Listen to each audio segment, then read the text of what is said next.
आपल्या महाराष्ट्रामध्ये म्हणतात ना की आयुष्यभर जे काही कमवलं ते आयुष्याच्या शेवटी शेवटी समजतं.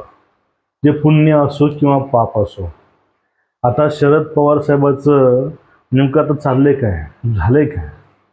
ज्या प्रकारे पवार साहेबांनी अजित पवारांचा गेम केलाय तसाच हुबेहूब गेम शरद पवार साहेबांचा त्यांचाच नातू रोहित पवार करत आहेत का, ही माझी शंका आहे. हाच माझा प्रश्न आहे.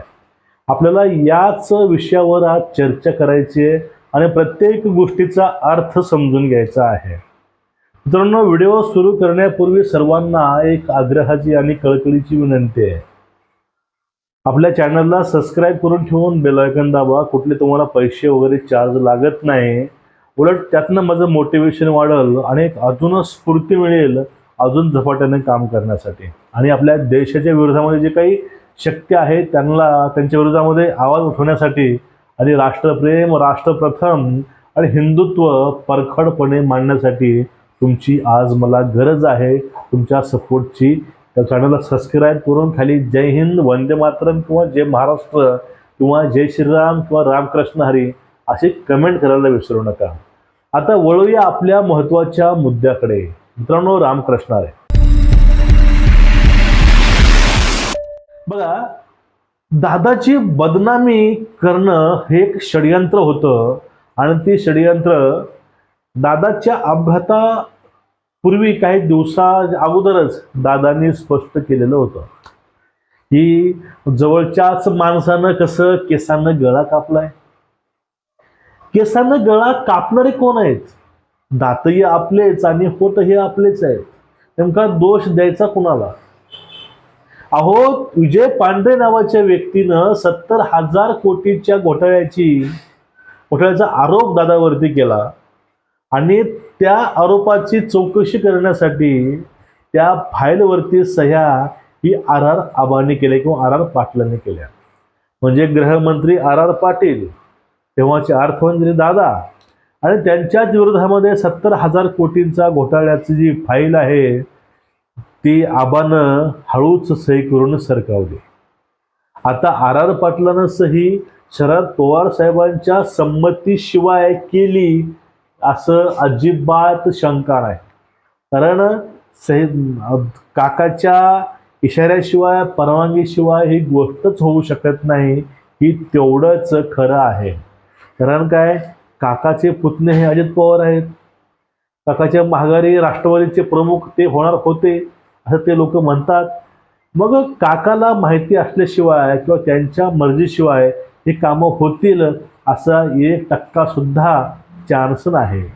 म्हणजे 70,000 कोटीवरनं जे काय दादाच्या पाठीमागं दादांची बदनामी आता सुद्धा काही दिवसापूर्वी संजय राऊतांनी हे केली. पण 70,000 कोटीचा घोटाळा कसा होता हे दादांनी सांगितलंय. कारण दादांना देवाभाऊनं जवळ घेऊन बोलवून सांगितलं की बाबा हे असं असं प्रकरण आहे, त्यावरती हे असं असं आलंय, हे दादाला दाखवलं गेलं. मग एवढं असताना एवढे षडयंत्र करून त्यांना बदनाम करण्यात आलं. मग ते काकाच्या संमतीशिवाय झालं का? अजिबात नाही. काकाच्या संमतीनं दादांना बदनाम करण्यात आलं आणि त्यामुळे दादा हे स्वतंत्र त्यांनी आपली विचारसरणी आणि पक्ष मांडला. हे त्या फायलीवर अजित पवारांची ओपन इन्क्वायरी करावी म्हणून सही केली. केसाने गाळा कापायचे धंदेच राव. आणि मला हेही माहीत नव्हतं. नंतर राष्ट्रपती राजवट आली. आपण पृथ्वीराज बाबाचा पाठिंबा घेतला काढून, सरकार गेलं, राष्ट्रपती राजवट. त्यावेळेसचे राज्यपाल म्हणले ही फाईलवर मी सही करणार नाही, निवडून आलेला मुख्यमंत्री करेल, लोकशाही आहे, मी असं काही कुणाला हे करणार नाही. निवडून आले आपले देवेंद्र फडणवीसचं सरकार आणि देवेंद्रनी सही केली आणि मला नंतर सांगितलं या इकडं, मला घरी बोलवलं.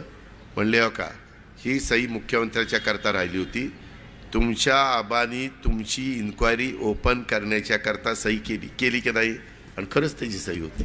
याचं कारण आहे मुळात म्हणजे शरद पवारांनीच अजितदादांच्या बदनामीचा म्हणजे कारण तेच आहेत आणि त्यांनी अशा प्रकारे दादाचा गेम केला होता. मग आता तोच गेम सगळे वारं फिरले, सूत्र फिरलेत. शेवटी जे काही आयुष्यभर केलं ते इथंच फेडायची पाळी आलेली आहे. आता यांचेच नातू रोहित पवारांनी एक पत्रकार परिषद घेतली. त्यामध्ये त्यांनी एक गोष्ट प्रेझेंट केली, म्हणजे त्यांनी प्रेझेंटेशन केलं. त्यामध्ये अनेक त्यांनी मुद्दे घेतले. पण त्या मुद्द्याकडे वळण्यापूर्वी तुम्हाला मी काही गोष्टी क्लिअर करू शकतो आणि तुमची काही अर्थ तुम्हाला सांगू इच्छितो. कारण पवार कुटुंबामध्ये 3 दिवसाचं सुतूक असते म्हणे. राखे दिवशी सर्व विधी होतात. हे करूनच ताईंनी शपथ घेतली DCM पदाची. पण रोहित पवार काय बोलले की मी बोलेन हे 9 तारखेला बोलेन, कारण तोपर्यंत निकाल लागेल जिल्हा परिषदेचा आणि त्यानंतर बोलेन. त्याचे पण मागे काही कारण अजून आहेत. पहिलं कारण काय आहे की आता सध्या सुप्रिया सुळे यांची मुलगी, त्यांचं लग्न हे नागपूरमधील लखानी परिवारासोबत होतंय, मुलासोबत होतंय आणि ते RSSचे प्रचारक आहेत. म्हणजेच काकांच्या नातीचं लग्न हे RSSच्या कुटुंबात होतंय. मग आतापर्यंत आयुष्यभर जे काय ताणून धरलं होतं ते कशासाठी, कारण काय, आणि ते लोकांपासून त्याचं थोडंसं दूर जावं किंवा त्यापासून लोकांचं मन हटलं पाहिजे, यासाठी तर हा अट्टहास नाही का रोहित पवारांचा, हा एक प्रश्न येतो. हे मला असं का वाटतं, हे मला वाटत नाही बरं का. जो संशय हे त्यांनी घेतलाय हे त्यांना वाटायला पाहिजे.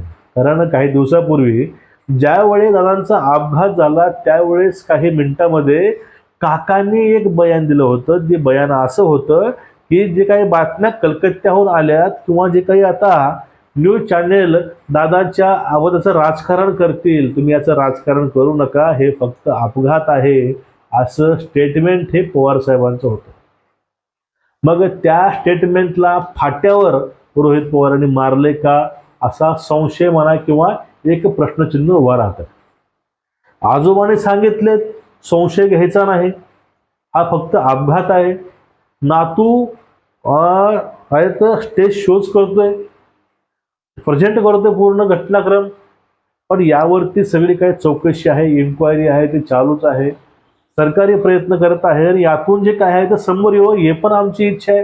कारण महाराष्ट्राने एक चांगला नेता गमावलाय आणि महाराष्ट्रानं 5 एक चांगले कर्तबगार माणसं गमावलेत एका अपघातामधून. कुणाचा भाऊ गेलाय, कुणाचा नवरा गेलाय, कुणाची बायको गेली, कुणाचा मित्र गेलाय, असे अनेक कुटुंबाचे आधार काही मिनिटांमध्ये उद्ध्वस्त झाले. याचा काहीतरी खुलासा व्हायलाच पाहिजे, या मताचे आम्ही आहोत. पण त्याच्या माध्यमातून तो मुद्दा करून ते वेगळीकडेच भटकावणं, भरकावणं हे अतिशय घातक आहे. तुम्हाला हेच मला सांगायचं होतं. काही गोष्टी विचारल्या गेल्या, काही झाल्या, पण या ठिकाणी रोहित पवारांनी दाखवून दिले का की मला आजोबाची कुठली गोष्ट मानायची नाही. आजोबाने सांगितलंय तुम्ही याचं राजकारण करू नका.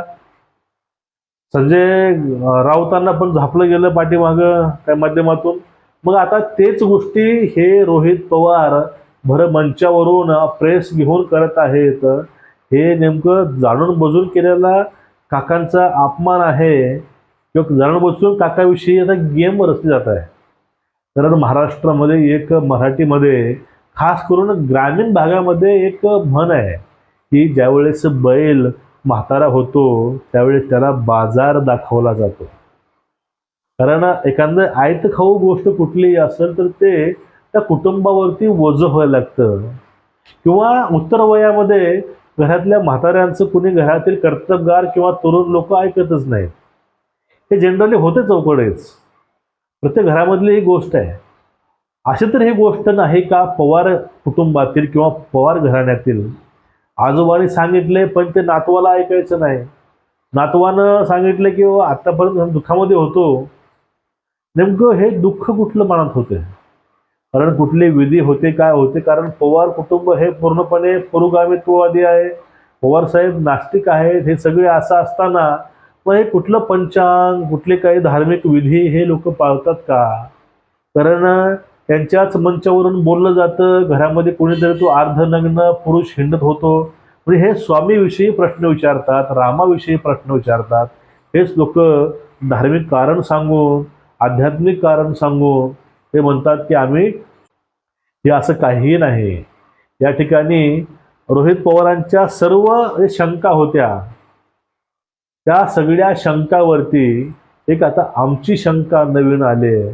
ती शंका अशी आहे, ज्याप्रमाणे अजित पवारांचा गेम शरद पवारांनी केला होता, आर आर पाटलाच्या माध्यमातून, विजय पांढरेंच्या माध्यमातून दादाला बदनाम करण्यात आलं. आता दादाच्या मरणोत्तर सुद्धा हे लोक तेच करत आहेत. दादांच्या कुटुंबाला बदनाम हे करत आहेतच. कधी पार्थ पवारावर संशय घेतात, कधी ताईवर संशय घेतात. मग हे जे बदनामी चालली आहे, हे बदनामीचं नेमकं मास्टर माइंड कोण आहे? त्यावेळी दादाचा गेम केला, त्याची बदनामी करून आता रोहित पवार शरद पवारांची परत बदनामी करत आहेत का, किंवा त्यांचं न ऐकून आता ह्याचं काय ऐकायचं आहे असं दाखवत आहेत का? तिथं हा एक आम्हाला शंका येते. म्हणजे पवार आता पवारांचा गेम करत आहेत का? कारण पवारामध्ये गेम करण्याची पद्धत खूप पूर्वीची आहे. मग हे असं चाललंय का? हे माझा वैयक्तिक प्रश्न. मला असं वाटतंय म्हणजे काकाची किंमत आता काय घरात झाली आहे, तुम्ही ह्या रोहित पवारांच्या कालच्या प्रेसवरून तुम्हाला कळत असेल. तुमचं या दोन्ही प्रकरणावरती एक मत काय आहे तुम्ही खाली कमेंट करायला मात्र विसरू नका. व्हिडिओ शेअर करा, चॅनलला सबस्क्राईब करा. आणि परत आपल्याला विनंती आहे, खालचं जे सबस्क्राईबचं लाल बटन आहे ते बटन पांढरं करा. नमस्कार, रामकृष्ण हरी.